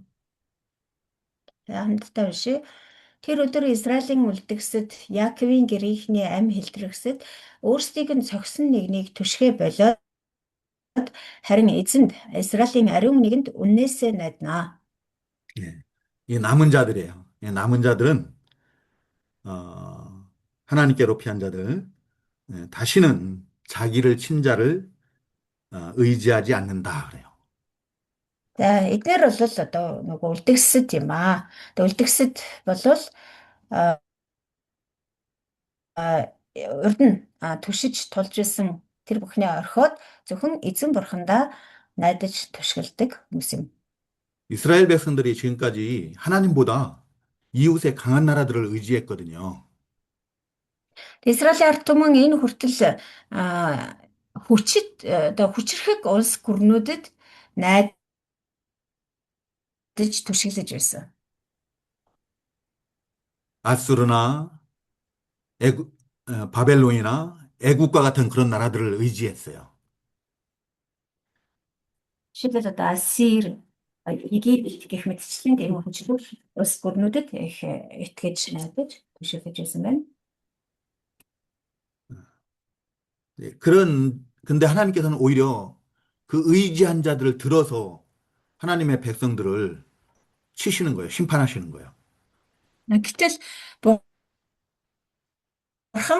тэдний нөгөө итгэж найдаж байсан тэр улс орнуудыг нь одоо ашиглаад тэднэрээр нь Израилийг цохиулсан байна. 그런 하나님의 심판을 통해서 이스라엘 백성들이 자신들의 죄를 깨닫고 하나님께로 돌이켜서 하나님만 의지하는 거예요. За тийм тэгээд эцэстээ одоо Бурхан тэдний Израилийн ард түмнийг шийтгсэн. Тэгээд энэ шийтгэлээр дамжуулан энэ цөөхөн хідэн үлдгэсэд нь ойлголт ухаарлыг аваад эзэн Бурхан руу эргэцгээсэн хүмүүс байна. 그리고 본문 4절에 보면은 그 남은 자들 중에서 얼마는 불에 던져 사르라고 이렇게 말씀하셔요. За эргээд Эзекиэл 5 дахь бүлэг рүү оръё. 4-р ишлээс харах юм бол нөгөө нөмргийнхөө хормоод цөөхөн эднийг нь аваад нөмргийнхөө хормоод уяа гэсэн шүү дээ. Тэгсэн 4-р ишлэлээр тэднээсээ дахин авч галд хаяж галд шатаа. Түүнээс Израилийн хамаг гэрт галд тархнаа гэсэн. 그들은 그때까지 살아남았지만 여전히 하나님께로 돌이키지 않은 남은 자가 아닌 거예요. 네, 다시 말씀해 예. 주세요. 그때까지 살아남아 있긴 하는데 아직도 음. 자신들의 죄를 깨닫지 못하고 하나님께로 돌이키지 않은 자들이다. 그러니까 남은 자가 아니라는 얘기예요, 실질적으로는. 남은 예. 자인데 살아남아 이제 있기는 진정한 남은 자가 육신의 아니다. 생명은 남아 있는데 살아남았는데 음, 하나님의 백성으로 돌이키지 않았다는 거예요. 죄를 알지 못하고. 음. За энэ 4-р эшлэлдэр тэр үлдсэн тэр өснөөсөө дахиад авч галд хаяж шатаа гэсэн тий.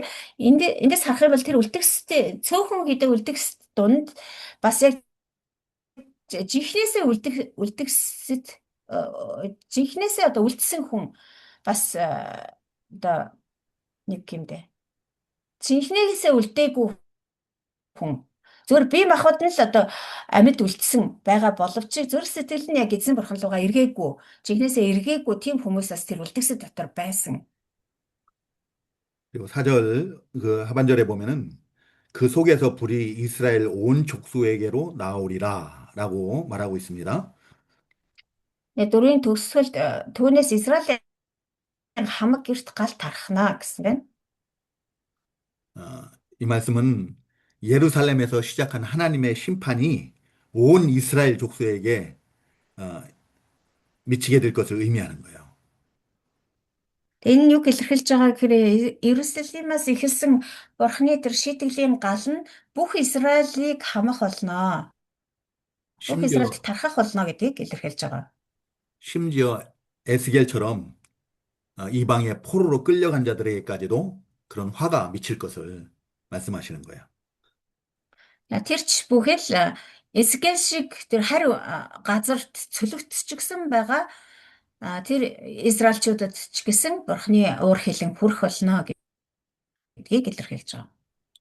이렇게 이제 네 가지 어떤 상징적 행동을 통해서 보여준 앞으로 될 일들 하나님의 심판에 대해서 증거를 받았습니다. За ингээд дөрвөн янзын ийм одоо бэлгэдлийн чанартай үйлдэлээр дамжуулан цаашдаа ирэх бурхны шийтгэл ямар байх вэ гэдгийг 그리고 илэрхийлсэн байна. 이제 5절에서 12절까지는 하나님께서 하나님의 도성 예루살렘을 패망케 하신 이유가 증거되고 있어요. За 5-аас 12 дугаар ишлэлдэр болохоор бурхан өөрийн хот болох Иерусалимыг мөхөх болсон шалтгааны талаар өгүүлж байгаа. 패망케 하신 이유를 5절에서 7절에서는 이방인보다 더 패역하기 때문이다라고 이렇게 말씀하셔요. 5-7 дугаар ишлэлийг харах юм бол а Бурхан Иерусалимыг одоо өөрийнх нь хот шүү дээ. Тэгтэл өөрийн хотоо Иерусалима ийхүү мөхөг болсон шалтгаан нь бол Израиль өөрийнх нь тэр ард түмэн буюу Израиль бусад улсуудаас ч илүү гин буруутай байсан учраас гэж хэлсэн байна. 어, 이스라엘 백성들, 하나님의 도성인 예루살렘의 하나님의 백성들이 어떻게 더 패역했는지를 이방인보다 더 패역했다라고 이렇게 말씀하셔요. Тэгэхээр Бурханы хот бол Иерусалимийн ард түмэн Иерусалимийн иргэд одоо хэр хэмжээнд тэгж бүр ялзарч завхарсан байсан бэ гэдгийг илэрхийлэхдээ тэр үндэстнүүдээс ч илүүгээр тэр улсуудынхаас ч илүү гин буруугаар эсэргүүцсэн гэх мэтчлэн илэрхийлсэн. 6절에서 7절을 읽어보면은 뭐 그 말 그대로예요. 그냥 하나님을 법을 다 버리고 이방인들보다 더 악을 많이 행했다라고 이렇게 말씀하시는 거예요. 6-аас 7 дугаар ишлэгийг харах юм бол ерөөсөө энэ ишлэл дээр гарч байгаа үг болгон яг л тэр Иерусалим буюу Израильчүүдийн үлдчихсэн гэмнүл байгаа. Тэгэд тогтооллуудыг нь улс үндэстнүүдээс ч илүүгээр зарлигуудыг минь хүрээлсэн улсуудынхаас ч илүү гин буруугаар тэд эсэргүүцсэн. Бичин тэд тогтооллуудыг нь үл тоомсорлон миний зарлигууд дотор алхасангүй. Эргэн тойрондоо байгаа үндэстнүүдээс ч илүү ихээр бужигнаж миний зарлигууд дотор үл яван тогтооллуудыг минь эс сахиж та нарыг тойрч буй үндэстнүүдийн шийдвэрүүдийг сахисан учраас гэж хэлсэн байна. 어떻게 하나님을 알지 못하는 이방인들보다 하나님의 백성들이 더 악을 행했을까? Бурхныг одоо таньж мэдхгүй тэр улсууд л Бурхныг эсэргүүцэхээс яах вэ тийм үү? Гэтэл Бурхныг мэддэг Бурхны ард түмэн байж ч Бурхныг мэдхгүй улс үндэстнүүдээс ч илүүгээр Бурхныг яаж эсэргүүцэж чаддаг байна? 이방인들은 하나님을 알지 못하기 때문에 하나님을 섬길 수가 없지요. Харин үндэстнүүд бол Бурхныг мэдхгүй учраас Бурханд үйлчилж мэдхгүй шүү дээ. 근데 하나님을 거역하고 거스릴 뿐만 아니라 이 하나님의 백성들이 이웃 사람들 간의 도리도 다하지 못했다라는 거예요. Тэгээ Бурхны ард түмэн хэрнээ Израилийн ард түмэн зөвхөн Бурхныг одоо үл тоомсорлож Бурхныг эсэргүүцээд зогсохгүй Бурхны ард түмэн хэрнээ өөр хоорондоо бас одоо тэр зохих тэр ёс журмыг сахиж чадаагүй. 이방인들이 하나님을 알지 못하지만 이방인들도 사람들 간의 관계를 그 질서를 유지하기 위해서 법이 있어요. 마지막 부분을 말씀해 주실래요? 네. 인터넷이 좀 이방인들이 네, 하나님을 알지 못해요. 네. 그렇지만 그들도 사람들 간의 관계, 그 질서 이런 걸 유지하기 위해서 그들의 법이 있다는 거예요. 근데 харин үндэстнүүд бол Бурхныг мэдэхгүй тэгсэн ч гэсэн хоорондын харилцаагаа зохицуулахын тулд ядаж тэд нэр хууль гэдэг юмтай тэр хууль сахин биелүүлдэг байгаа. 이방인들은 그 세상법, 하나님의 법이 아닌 그 세상법이라도 지킴으로 이웃과의 관계를 유지를 하는데 하나님의 백성들은 그마저도 안 한다는 거예요. Тэр харин үндэстнүүд бол Бурхныг мэддэггүй байсан ч гэсэн ядчил одоо энэ дэлхийн хууль буюу өөрсдийнхөө тогтоосон тэр хүмүүсийн хоорондын харилцааг зохицуулах тэр хуулийг тогтоогоод тэгээд тэр хуулиа бол чанлан одоо сахидаг байсан. 하나님의 백성으로서 하나님과의 관계를 바로 해야 되면 물론이고 또 이웃과의 관계도 바로 해야 되거든요. 하나님의 백성들은. Тэгвэл бурхны ард түмэн бол тэр тусмаа бурхантай харилцах харилцаан ч гэсэн бусад хүмүүстэй харилцах харилцаан ч гэсэн эрүүл зөв байх ёстой. 근데 하나님의 백성들이 막 우상을 숭배하고 온갖 죄를 범함으로 해서 하나님과의 관계도 바로 하지 못하고 이웃과의 관계도 바로 하지 못하고 있는 거예요. Гэтэл бурхны ард түмэн харин ч одоо тэр бусад харь үндэстнүүдээс ч илүүгээр одоо илүү завхарсан. Тэгээд бурхантай харилцах харилцаанч гэсэн бусад хүмүүстэй харилцах харилцаанч гэсэн уналтанд орж ялзарсан, завхарсан байгаа. 그래서 이 본문에서는 이방인들보다 더 하나님의 규례를, 법을 더 어긴다라고 말씀하시는 거예요. Тийм учраас энэ хэсэг дээр яг энэ тухай өгүүлсэн байна. Бурхны ард түмэн байж ч бурхныг мэдхгүй улс үндэстнүүдээс ч толгойдор байна гэж. 하나님의 백성들은요, 하나님의 법을 잘 지켜서 하나님과의 관계를 바로 하는 것도 중요하지만 또한 이웃과의 관계도 바로 해야 돼요. Бурхны ард түмэн бол бурхны хуулийг чандлан сахиж бурхантай харилцах харилцаагаа сайн сахиад зогсохгүй бусад хүмүүстэй харилцах харилцаанч гэсэн зөв сайн байх ёстой. 그게 십계명의 교훈이에요.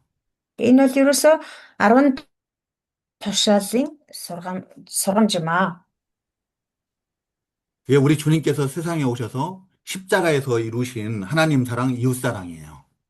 Энэ бол бидний эзэн Иесус Христосийн дэлхий дээр ирээд загалмай дээр биелүүлсэн, загалмай дээр хэрэгжүүлсэн бурхныг хайрлах, хөршөө хайрлах тэр хайр юм аа. 우리 주님께서 세상에 오셔서 십자가에서 이루신 그 사랑은요, 수직적으로는 하나님과의 관계를 바로 해야 될 것을 교훈하는 것이고요. 수평적으로는 Бидний 이웃 эзэн 간에 서로 사랑해야 될 것을 가리키는 거예요. бидний эзэн Иесус Христ энэ дэлхий дээр ирээд загалмай дээр тэр хайрыг биелүүлсэн байгаа. Тэр хайрын биелэл нь одоо босоод эхлэхээр ярих юм бол бурхантай харилцах харилцаа илэрхийлсэн хэвтэ тэнхлэгээр болохоор бусад хүмүүстэй харилцах харилцаа буюу хөршөө хайрлах хайрыг илэрхийлсэн байна. 하나님께서는 하나님의 백성들을 존귀하게 하셨습니다. 세상의 중심으로 세우셨어요. Бурхан өөрийнхөө ард түмнийг энэ дэлхийн төв болгож маш тийм эрхэм хүндтэй байр суурийг өгсөн байна. 하나님의 백성들을 뛰어나게 하시고 존귀하게 높이셨어요. Өөрийнхөө ард түмнийг бус үндэстнүүдээс илүү дээгүр өргөмжилж өгсөн. 예수님께서는 마태복음 5장에서 너희는 세상의 빛이라고 말씀하시면서 마치 산등성 위에 있는 동산과 같다라고 말씀하셔요. 네? 사탕 마태복음 5장 14절 산등성 위에 있는 어, 동네와 같다. аа. Тэгээ бурхан эзэн Есүс бас Матай 5 дугаар бүлэг дээр биднийг энэ газрын давс энэ дэлхийн гэрэл гэсэн байгаа тийм ээ. Ялангуяа 5:14 дээр та нар бол ертөнцийн гэрэл мөн уулан дээр хот нуугдаж чадахгүй гэсэн. Биднийг уулан дээр хот гэж өндөрт өргөмжилж өгсөн. 세상에 빛이 되게 하시고 높이심으로 존귀케 하심으로 세상이 다 주목하게 한 거예요. Биднийг ертөнцийн гэрэл болгож өгсөн, уулан дээр хот лугаад л өндөрт өргөмжилж өгсөн гэснээр дэлхийн ертөнц бүгд биднийг хардаг болгож өгсөн байна. 예, 하나님의 백성들은 세상에 빛을 비추는 그런 존재들이어야 돼요. Тэгэхээр бурхны ард түмэн бол энэ дэлхийн ертөнцийг гэрэлтүүлдэг гэрлүүд байх ёстой юм аа. 하나님의 백성으로서 하나님의 의와 거룩함을 나타내는, 그래서 하나님께 영광 돌려드리는 자들이 돼야 된다. Бурхны ард түмэн бол бурхны зөвхт байдал, ариун байдлыг илэрхийлж, илчилж харуулдаг ард түмэн байх ёстой. Тийхүү тэгснээрээ бурхныг алдаршуулдаг ард түмэн байх ёстой. 그러기 위해서 하나님의 백성들은 하나님과의 관계가 바로 돼야 돼요. 하나님의 법을 잘 지킴으로 하나님과의 관계를 바로 하고 이웃과의 관계도 바로 해야 된다. Тэхийн тулд Бурхны ард түмэн бол Бурхантай харилцаа хадгалж явах ёстой. Бурхны хуулийг, зарилгуудыг чандлан биелүүлснээрээ чандлан сахиснараа Бурхантай харилцаагаа хадгалаа зогсохгүй бусад хүмүүстэй хөрштэйгөө харилцаач гэсэн зөв сайн хадгалж явах ёстой. 근데 당시에 이스라엘 백성들은 어, 하나님과의 관계도 바로 하지 못하고 이웃과의 관계도 바로 하지 못함으로 해서 이웃에게 아무런 이방 나라에 아무런 빗댄 그런 모습을 보이지 못한 거예요. Тэгтэл тухайн үеийн Израилийн ард түмэн буюу Бурхны ард түмэн ингэж чадаагүй. Бурхантай харилцаанч авах юм байхгүй, хөрштэйгөө харилцаанч гэж авах юм байхгүй, уналтанд орж ялзарч завхарсан. Тэг ямар сайндаа Бурхныг мэдхгүй харь үндэстнүүдтэй харьцаалагдаж 하나님의 байх вэ? 백성으로서의 거룩성과 그 정체성 이런 것들을 다 상실해 버린 거죠. Бурхны ард түмний тэр ариун байдал, мөн чанараа бүгдийг нь гээчихсэн гэсэн үг. 자신들의 사리사욕을 위해서 온갖 악을 다 행한 거예요. Тэгээ хувийн эрх ашиг, хувийн шаналлынхаа төлөө энэ бүхнийг хайсан хэрэгэ. 그런 하나님의 백성들을 하나님께서 390년 동안 참으신 거예요. Тэгээ ийм ард түмнээ Бурхан 390 жилийн турш төвчжээ. 그리고 수없이 많은 하나님의 종도를 보내셔서 회개하라고 돌이키라고 말씀하셨어요. Тэгээд бас тэдэнд лөө өөрийнхөө үе олон зарцснараа илгээж гимшиж эргэж ирцгээ хэмээн ятгах байсан. 그런데 돌이키지 않죠. 이제 그로 인하여서 하나님께서 그 패역한 이스라엘 백성들을 철저하게 벌하실 것을 또 8절에서 12절 이렇게 말씀하고 있습니다.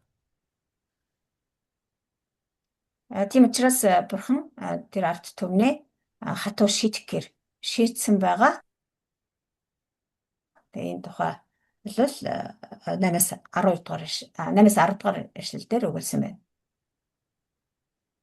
돌이키지 않는 하나님을 거역한 예루살렘을 얼마나 하나님께서 철저하게 벌하시는지 전무후무한 그런 심판이 이루어질 것을 말씀하셔요.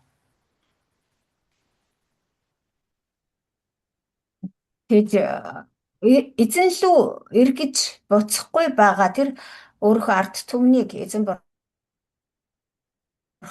ямар одоо хатуу чанга шийтгэхээр шийдсэн бэ гэдгийг эндээс харж болно.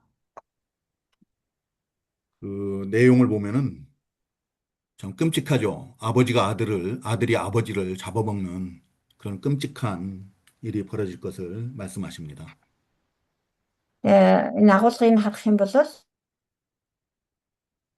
тэр би чиний эсрэг байж үндэснүүдийн нүдний өмнө та нарын дунд шүүлтийг явуулнаа. 9-р эшлэлдэр маш аимшигтай дүр зураг гарч байгаа. Энэ шийтгэл урд өмнө байгаагүй дахин хязэж одоо эс үлдэгдэх тийм аимшигтай тийм жигшүүрийг та нарын дунд байлгана. 그리고 남은 10-р 자가 эшлэлдэр нь эцгүүд нь хөгөөдөө идэж, хөгүүд нь эцгүүдээ идэх болно. 그리고 남은 자가 사방으로 흩어질 것을 포로로 잡혀갈 것을 말씀하셔요. Тэгээ бас бүх үлдгэсэд чинь дөрвөн зөвхт тарах болно гэж хэлж байна. 그 많은 죄 중에서 특별히 하나님께서 말씀하신 것은 11절에 보면은 모든 미운 물건과 모든 가증한 일로 인해서 그런 하나님의 심판이 임한다라고 말씀하셔요. 11-р эшлэлдэр гарах юм бол одоо бүх одоо тэр бузар жигшүүр дундаас тэр шүтэн бүх жигшүүрээрээ ариун газрыг минь бузарлсан учраас би чамайг доош нь унгаж байгаамаа. Би чамайг өрөвдөхгүй өршөөхгүй гэж хэлсэн. 모든 미운 물건 하면은 우상 숭배하는 데 쓰이는 물건들이에요. 그런 것으로 성전을 Бузар 더럽힌 거예요. бүх бузар шүтэн бүх жигшүүрээрээ ариун газрыг минь бузарласан гэж байна. За бүх бузар шүтэн гэдэг бол ойлгомжтой тий. Бүх жигшүүр гэдэг нь юу юм бэ гэхээр одоо тэр шүтэнтэй холбоотой бүх тэр жигшүүрт зүйлсийг хэлж байгаа. Одоо шүтэн зориулсан эдээ будаа өргөл ч гэдэг юм уу тий. Тэр бүхнийг хэлж байгаа. 열왕기하 16장에 보면은 아하스 왕이 나옵니다. 어떻게 Хоёрдугаар хаад 16 дугаар бүлэгээс харах юм бол Ахаас хаан гардаг. 그 아하스 왕 때 어떻게 성전을 더럽혔는지 증거되고 있고요. Ахаас хааны үед эзний өргөөг хэрхэн бузарсан тухай бас гэрчилж бичиж үлдээсэн байгаа. 또 열왕기하 21장에 보면은 므낫세 Мөн 히스기야 왕의 хоёрдугаар 아들인 хаад 20 므낫세가 얼마나 또 성전을 더럽혔는지가 자세하게 증거되고 있어요. мөн хоёрдугаар хаад 21 дэх бүлэг дээр сарах юм бол Хизкия хааны хүү Манасе бас эзний өргөөг хэрхэн бузарласан тухай бичсэн байгаа. 그리고 이후에 8장에 보면은 예루살렘 성전에서 얼마나 많은 우상 숭배가 있었는지 이제 8장에서 우리가 증거받게 될 것입니다. За цаашаа бид нар Эсгэл 8 дугаар бүлэг рүү ороод харах юм бол тэр эсийн өргөөг ямар жигшүүртэй юмсаар дүүргэж бузарлаж байсан бэ гэдгийг харах болно. 이런 우상 숭배를 통해서 성전을 더럽혔을 뿐만 아니라 또 개인적으로는 자신들의 사리 사욕을 위해서 약한 자들을 착취하고 또 부당하게 남을 속이고 재판하고 거래하고 그런 일들이 빈번했던 거예요. Тэгээ одоо ийм живширт зүйлсээр зөвхөн одоо эзэн бурхныг тэр өргөөг бузарлаад зогсохгүй мөн үйлчлэг, хуурам мэхлэл, дарангуйлал тэр сул дорой хүмүүсийг дарамтлах гэх мэтчлэн ийм бузар жигшүүрт үйлсээрээ мөн одоо бурхны ард түмнийг бузарлаж байсан. 그런 이스라엘을 하나님께서 긍휼을 베풀지 않고 심판하시겠다, 미약하게 하시겠다라고 말씀하셔요. Тэгээ ийм болчихсон Израилийг бурхан цаашид харж хандахгүй, өрөвдөж өршөөхгүй, хатуу шийтгэх болно гэж хэлсэн байна. 이제 13절에서 17절까지는 하나님의 진노의 심판의 징벌 이후에 대해서 증거하고 있습니다. 13-аас 17 дугаар эшлэл хүртэл болохоор өөр хэллэн бурхны өөр хэллэнгийн одоо дараа энэ өөр хэллэн дуусаж өнгөрсний дараа юу болох тухай өгүүлсэн байна. 13절에 보면은 하나님이 노와 분이 다하도록 철저한 심판 후에 하나님께서 분이 풀렸다라고 마음이 가라앉았다라고 이렇게 말씀하셔요. Бурхан өөрийнхөө ард түмнийг тэгж хатуу шийтгсэний дараа 13 дахь эшлэл дээрээс харах юм бол энхүү өөр минь гүйцэж би тэднэр хилэнгээ хангаж тайтгарах болно гэж хэлсэн байна. 우리 하나님은 공의의 하나님이시거든요. 그래서 죄를 미워하셔요. Тэдний эзэн бурхан бол шудраг бурхан тийм үү? Тийм учраас гэм нүглийг үзэн яддаг. 우리 하나님은 빛이시에요. 그래서 우리 하나님은 그 죄를 상징하는 어둠과 공존할 수 없다. 그 죄와 함께 하실 수 없어요. Бидний бурхан бол гэрэл юм. Тийм учраас гэм нүглийн бэлэгдлээс харанхуйтай хизээч зэрэгцэн оршиж чадахгүй. Өөрөөр хэлбэл бурхан гэм нүгэлдээ зэрэгцэн оршиж чадахгүй. 이 죄에 대해서는 반드시 책망하시고 벌하시고 그 죄를 제하시는 그런 하나님이세요. Гэм нүглийг заавал шийтгэж тэр гэм нүглийн арилгаж устгаж байдаг тийм шудраг бурхан юм 물론 오래 참으시면서 돌이켜 회개하기를 원하시고 기뻐하십니다. Мэдээж удаан хугацааны турш бол мэдээж төвчдэг, хүлээдэг, тийм бол юу гэмших боломжийг өгдөг байгаа. 그렇지만 돌이키지 않으면은 하나님께서는 반드시 벌하시고 그 죄를 제거하시는 그런 하나님이세요. Тэгээд ч эргэж буцахгүй бол тэгээд ч гэмшихгүй байх юм бол бурхан эцэстээ тэр зохих ял сэтгэлийг нь өгдөг. 하나님께서 이렇게 노와 분이 다하도록 철저히 심판하시는 까닭은 분풀이를 위해서가 아니에요. 뭐 해서가 아니에요? 분풀이 뭐 여기에 보면은 분이 풀려서 뭐 이런 말이 있잖아요.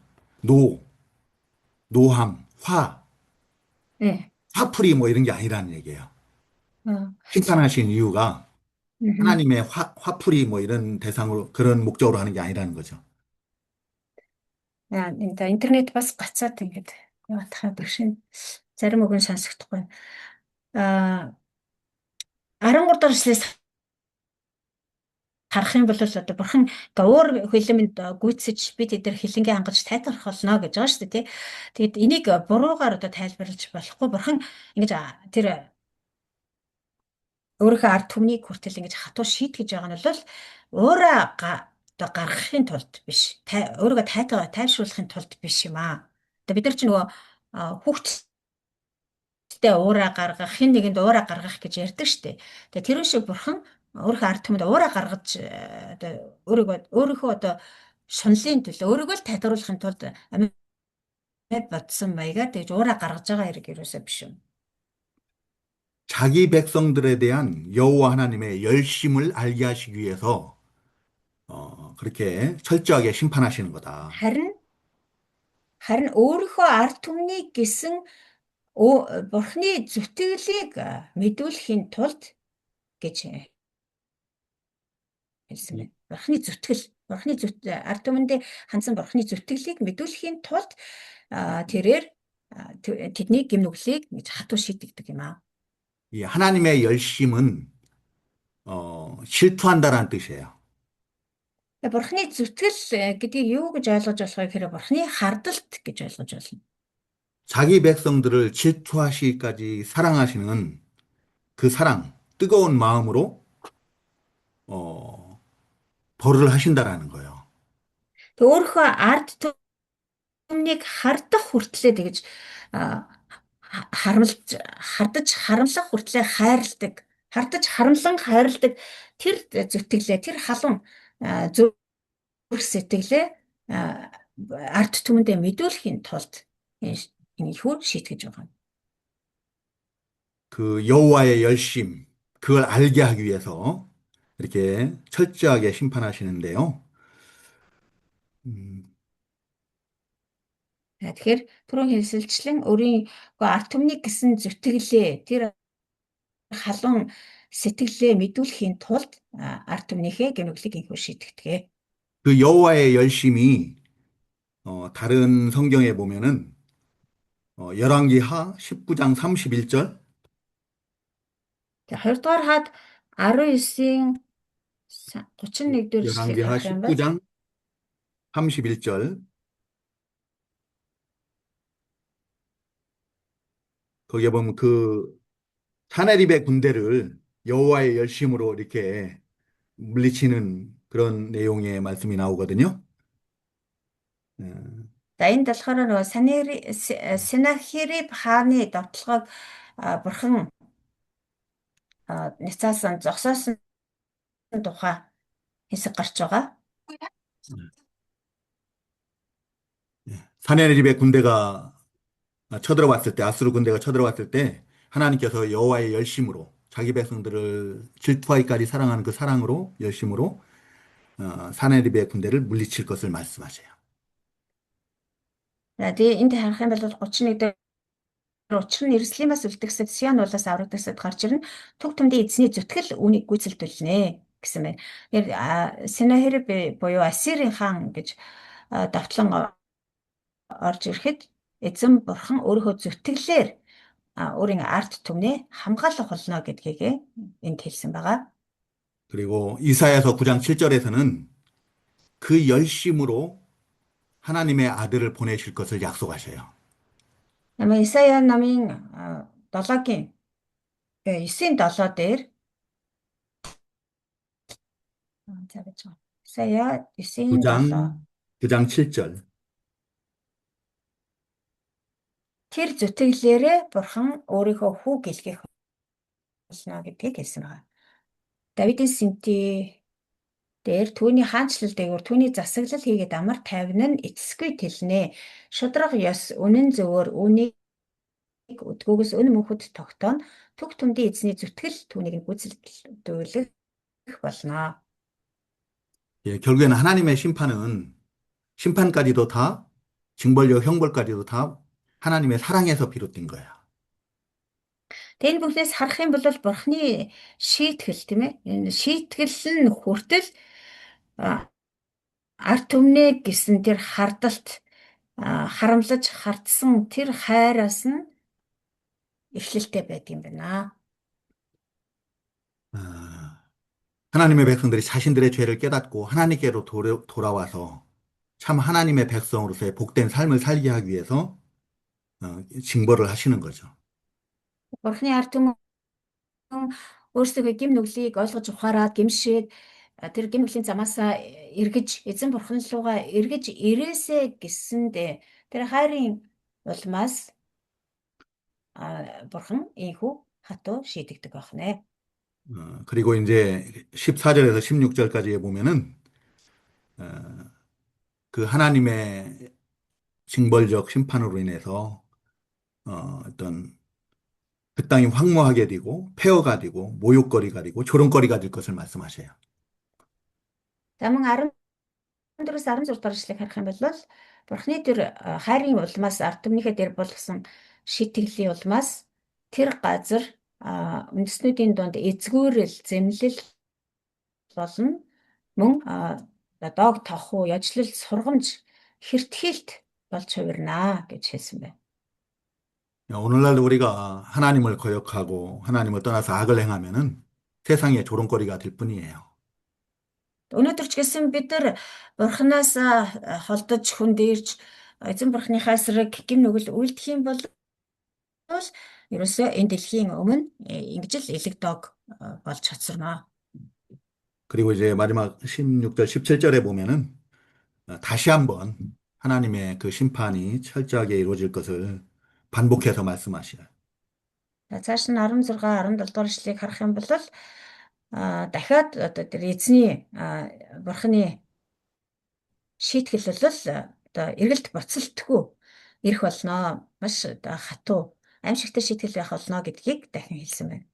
이렇게 반복해서 말씀하시는 것은 반드시 이루어질 것을 강조하시기 위함이에요. Ингэж дахин давтаж хэлж байгаагийн учир нь бол энэ бол гарцаагүй болох болно. Гарцаагүй ийм шийтгэл ирнэ гэдгийг анхааруулж хэлж байгаа хэрэгээ. 예, 이제 시간이 다 됐는데요. 여기까지 증거를 받고요. 혹시 질문할 цаг бараг болсон байна. 질문하시기 바랍니다. Тэгээ өнөөдрийн хичээлээ угаар дуусгая. Та